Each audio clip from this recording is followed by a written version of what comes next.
Au pied du palais de justice, des dizaines d'éleveurs rassemblés pour soutenir un couple d'agriculteurs à qui il est reproché d'avoir mal maîtrisé un écobuage. Une fois qu'ils ont vu le feu qui est parti, ils ont appelé les pompiers, ils ont appelé tout le maire, ils ont tout fait, toute la procédure.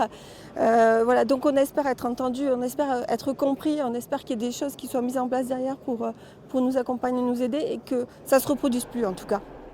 En janvier 2024, Josiane Iribarne pratique un écobuage avec son mari près d'Asson. Alors qu'il pense le feu éteint, celui-ci se propage et ravage tout un versant. Accusé de négligence, le couple affirme n'avoir commis aucune erreur. Cette montagne-là, en 22 ans, c'était le deuxième débordement.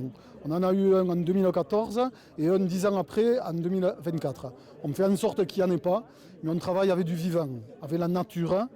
Et des fois, la nature elle est un peu capricieuse. Et là, il y a eu un petit débordement qui n'a brûlé aucun arbre, que du brachypode, de l'herbe. Pour l'avocat de la CEPANSO, une organisation environnementale, les éleveurs n'ont pas assez surveillé le feu. La pratique de l'écobuage peut poser plein de questions en matière d'environnement, mais aujourd'hui, ce n'était pas le procès de l'écobuage, c'était le procès de l'imprudence et de la négligence.